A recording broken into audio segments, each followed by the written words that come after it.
and recording Skype. So we are live. All right.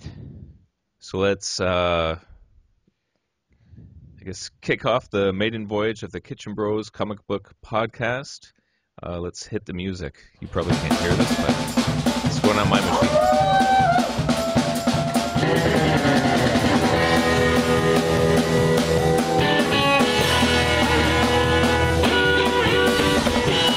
There we go. So I'm Mike Kitchen.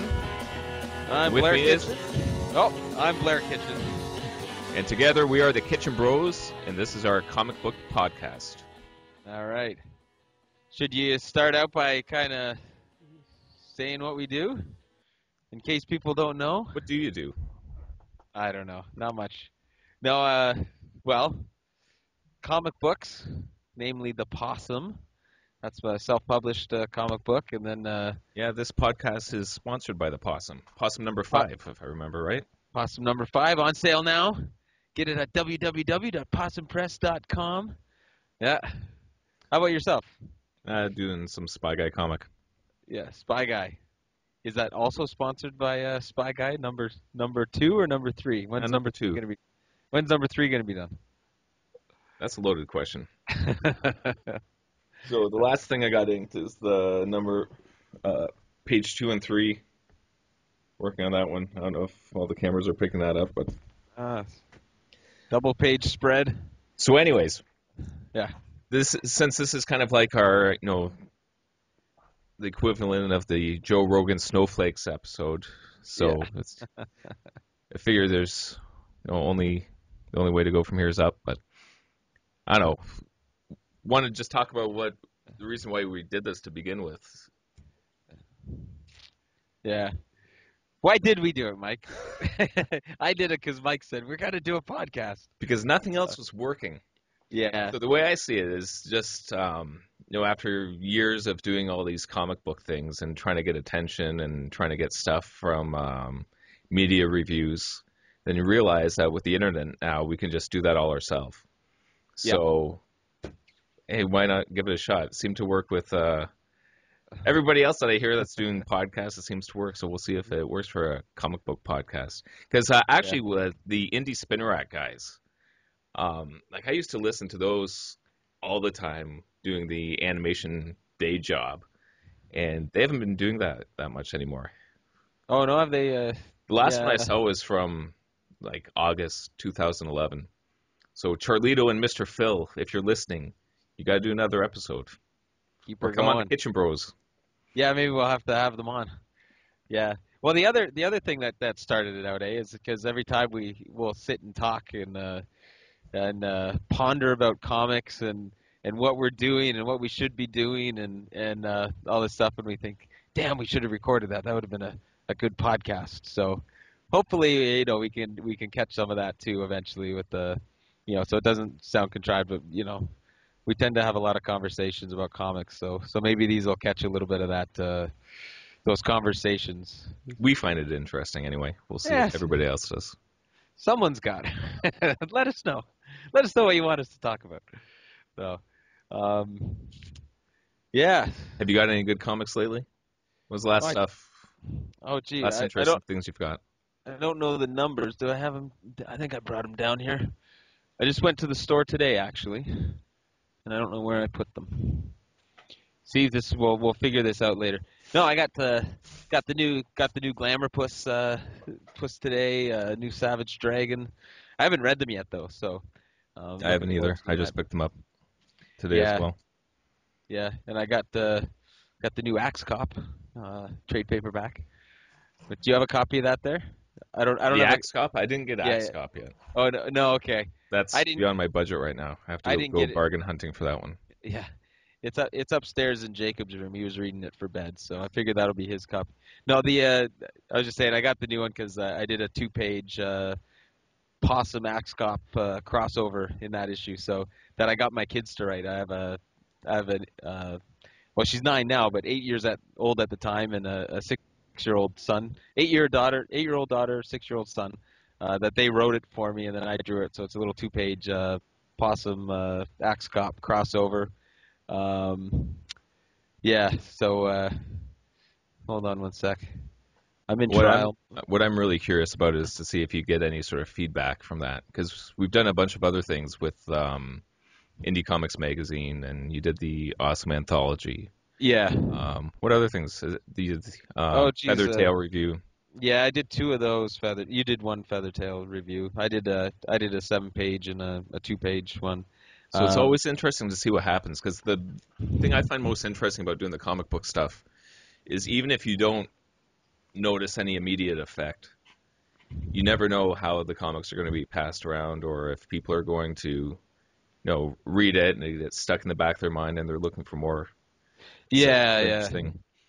Because yeah. I know. like even thinking of the way that we met Javier Hernandez, Yeah, that was an interesting story. yeah, yeah. Wasn't it like his girlfriend bought the comics from you? That was at the Ape Con or Expo. How long ago was that? That was like 2007 or 2008, I 2006 think. when Harry #1 came out. Yeah, and I just had issue number two out. So yeah, his girlfriend bought them, and then he borrowed the Possum #1 off of her, and then we kind of started talking with her. Javier Hernandez, he does his own comic, the El Muerto, and recently the Coma. Coma's Uh, awesome. yeah, it's really good. So check it out. But yeah, so then I mean, you start connections that way. You never know what's gonna happen. You just gotta. It's like anything. You just start throwing things at the wall until something sticks or something catches. So And that's kind of um, like the philosophy behind this podcast. Just see if yeah, that works. if you And what keep I doing really enough. want to end up doing with this and is start getting other guys like getting Javi on, because we've both been on his own podcast. So Yeah, get someone like that on the phone, and with the video, I don't know if he can just record a video on his end, and we'll splice it all yeah. together after. We Eventually might do be. this live. That would be nice. Yeah, you might be able to do it through Skype. Record the two things. So yeah, there's lots of different options, lots of different ways to take it. So we'll see what happens. But so Here, this is what I got. Got the newest Glamour Puss as well as the Zutana Puss cover. I don't know if you can see all this. oh yeah, I got that one too. The Casanova, Zutanas. Oh, Casanova. #3. Fatale, Oh, nice. newest Glamour Puss. Mudman. That's a fun comic.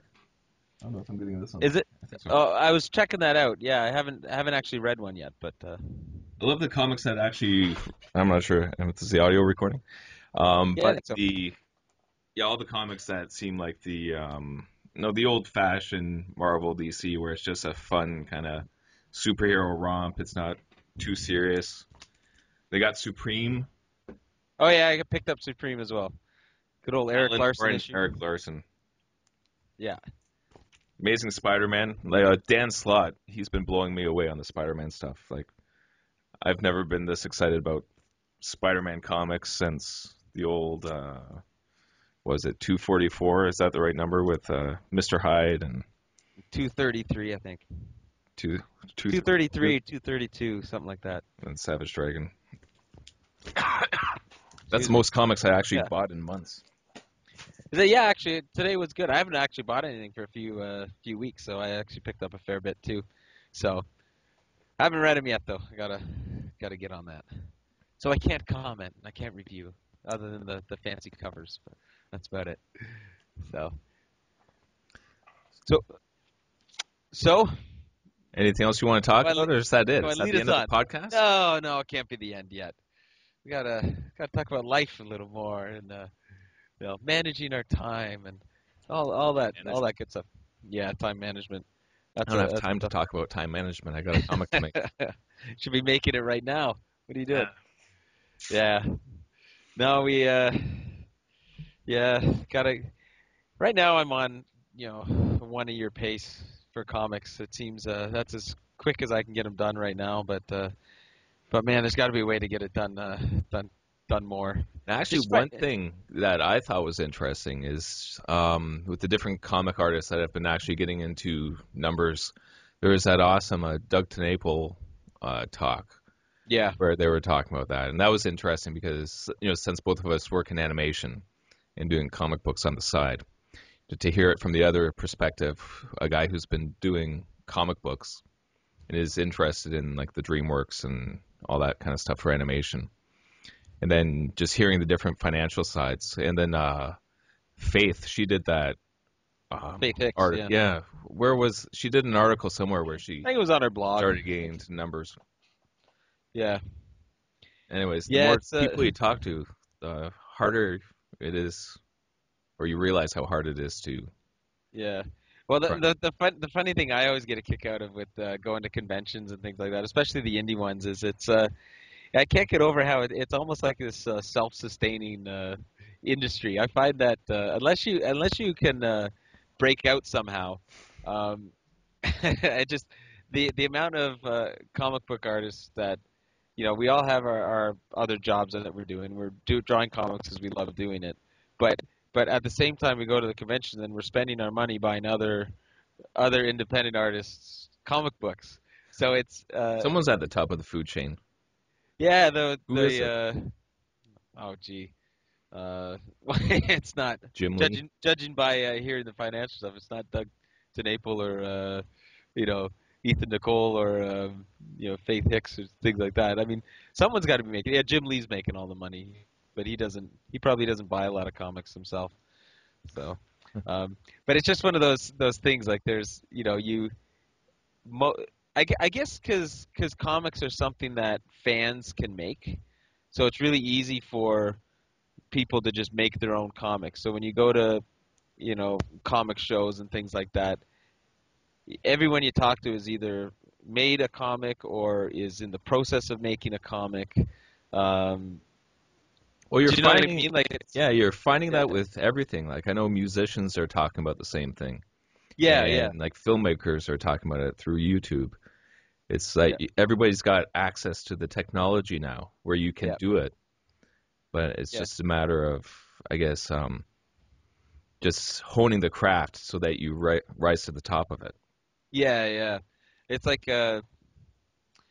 yeah, you got to break out of that somehow, get into the a bit more of the mainstream. Like it's great. It's great with I love the fact that all the comic artists you meet are fans as well, and vice versa. It makes for great conversations, great conventions, things like that. But yeah, if you're ever gonna do more than one comic a year, like us currently, you have to somehow find a way to break out of that and break into the mainstream a little bit more. So, not necessarily the mainstream, but just break out of that cycle of comic artists feeding comic artists, and Yeah. because I think any money that I've made on comics so far, I probably spent more on comics, So I'm in that cycle too. Well, So that ultimately is the trick, isn't it? Is you put a certain amount of energy into creating something, and the ultimate goal is so that the energy you receive back is greater than the energy you put into it, yeah, right? So in the end, it doesn't matter so much what the audience is,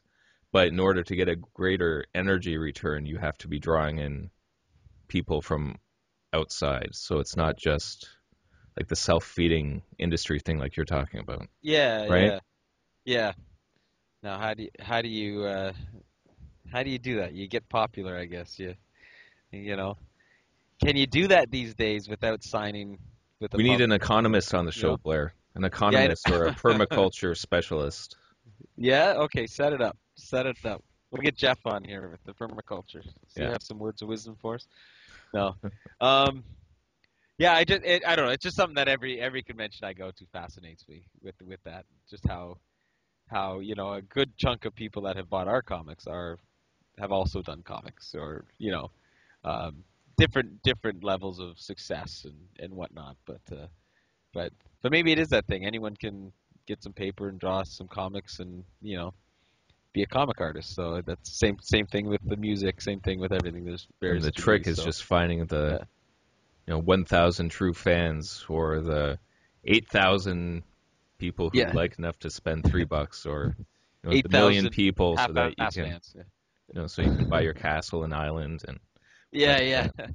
Without selling out, like there's, I'm kind of. It's funny in issue number 5. I kind of talked about that at the beginning. I did a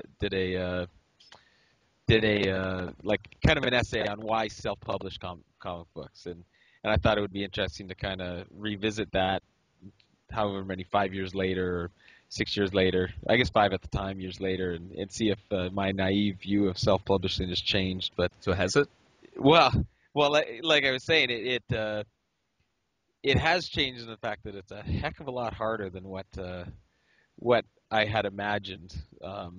But at the same time, I think just seeing how everything works and how hard it is, I think my resolve is actually more to stick with it now than before. Maybe because of all the work, the 6 years I've put into it already.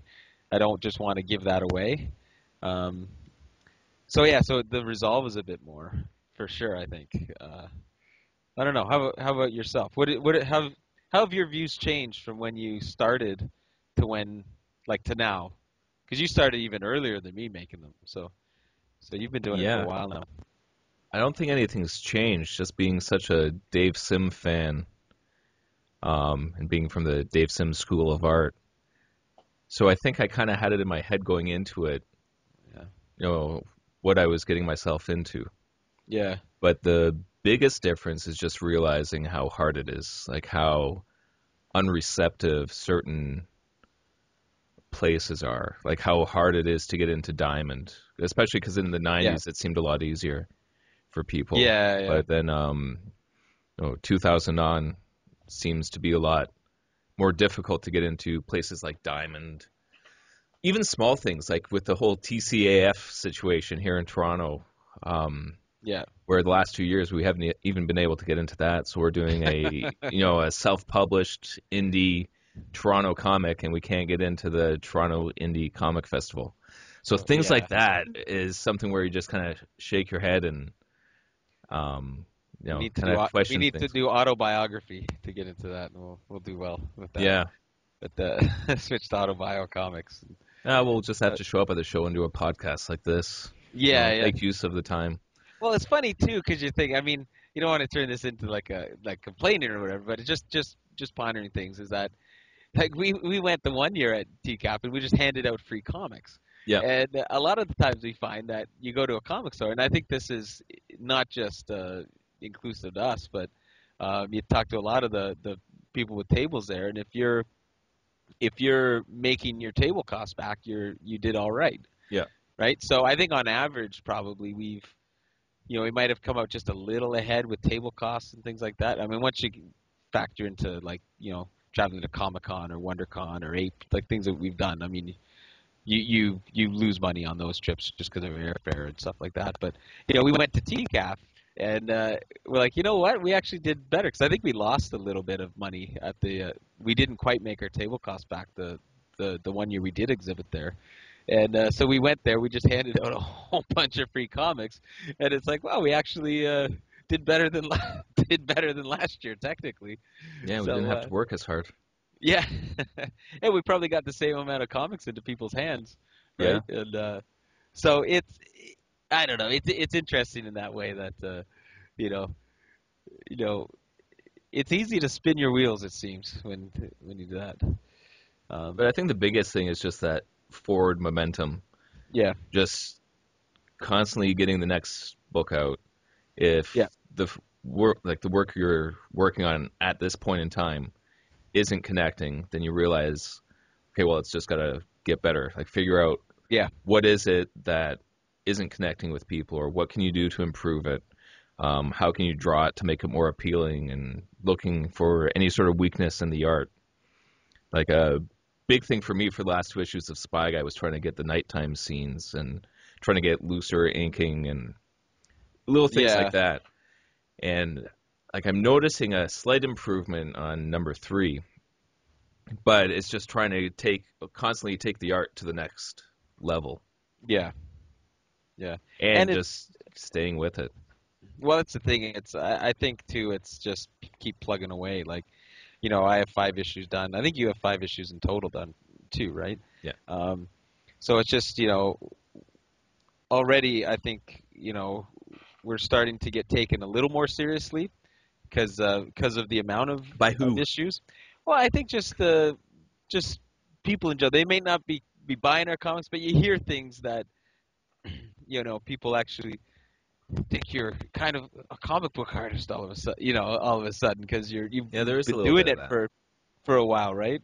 And it's funny, like some people just assume that we're successful with what, what we're doing, right?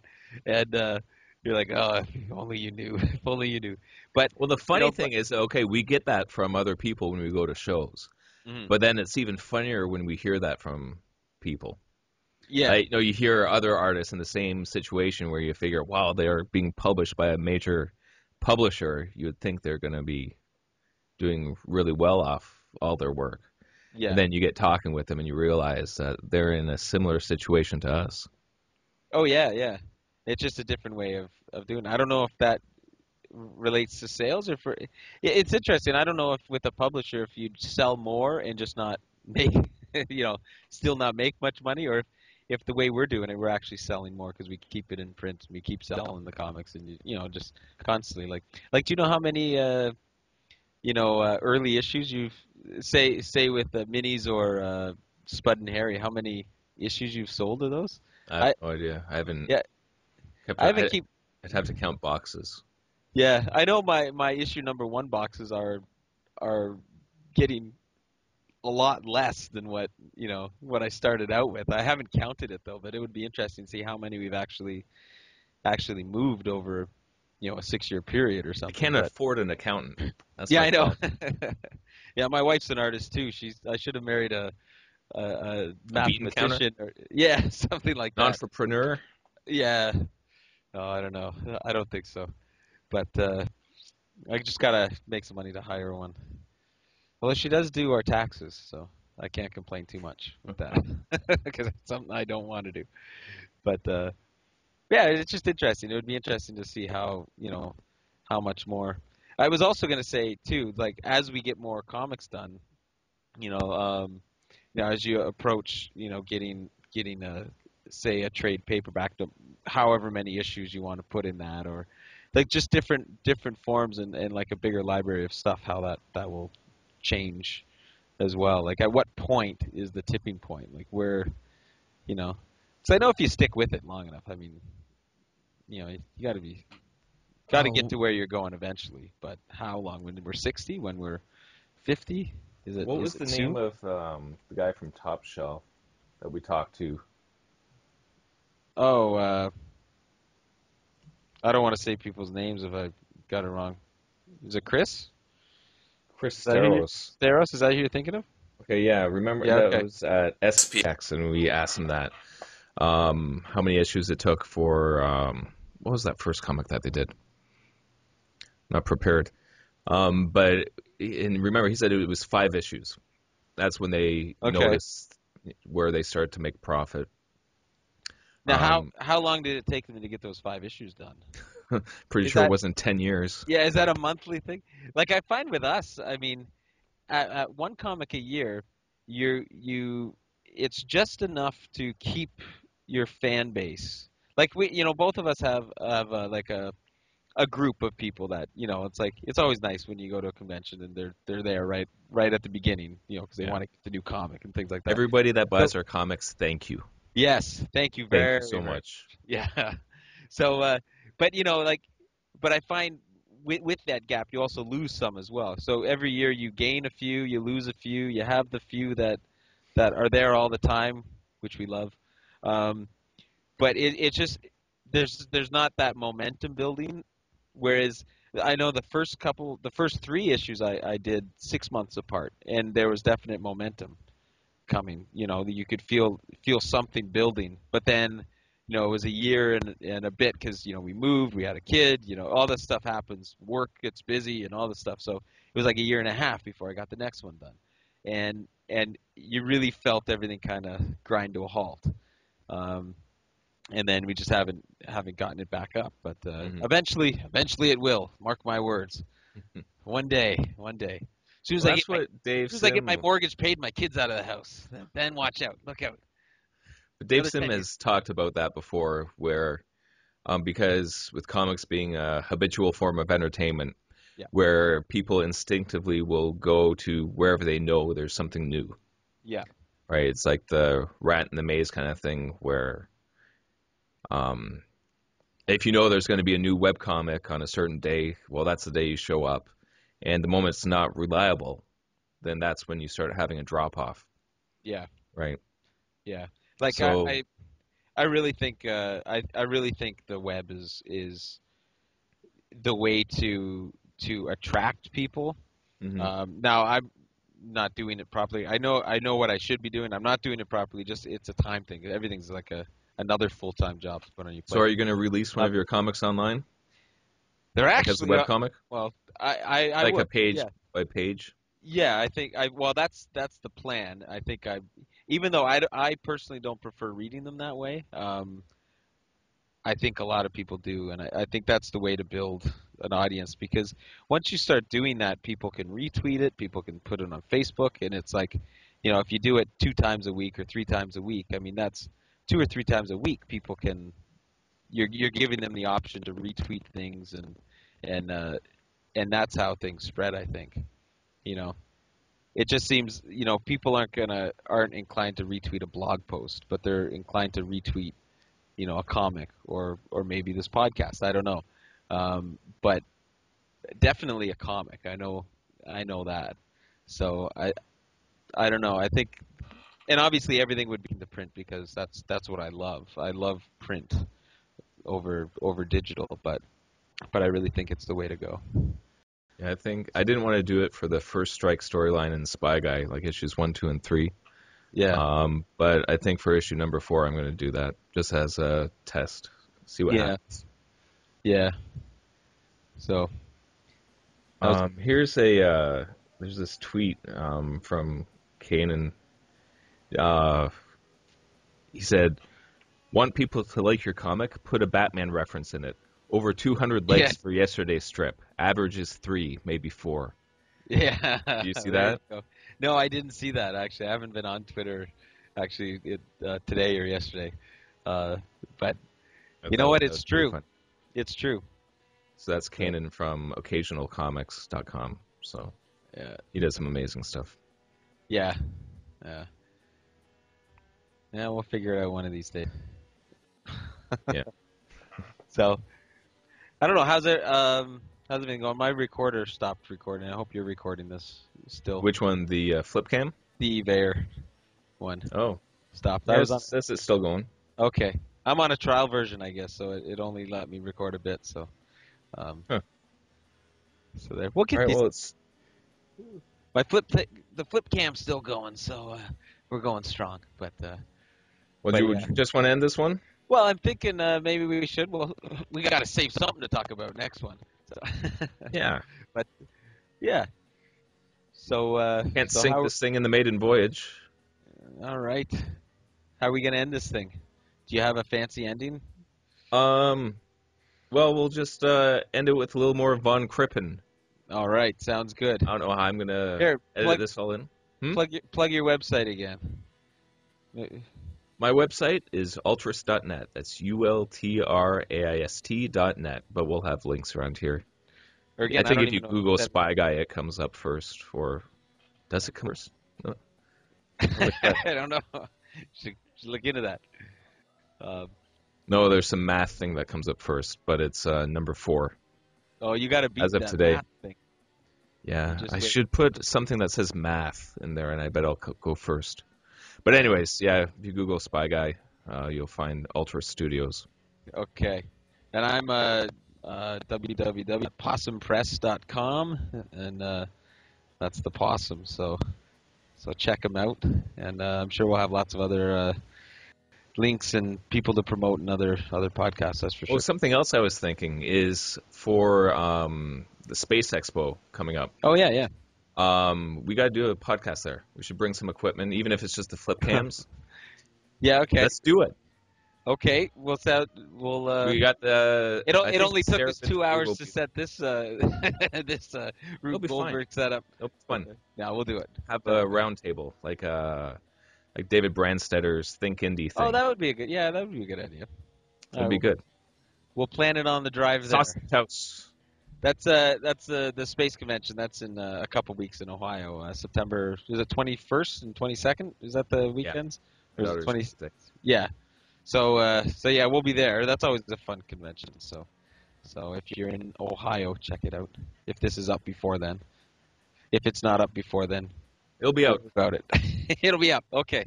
Don't know if anyone will have seen it, but it'll be up. Okay. All right, let's end this thing. Play Here's that the music. Imagine that there's music playing because it is. And we'll see all of you later on the Kitchen Bros Comic Book Podcast. Is that what we're calling this? Sure. It is now. So no turning back. Kitchen Bros Comic Book Podcast. All right, Kitchen Bros out.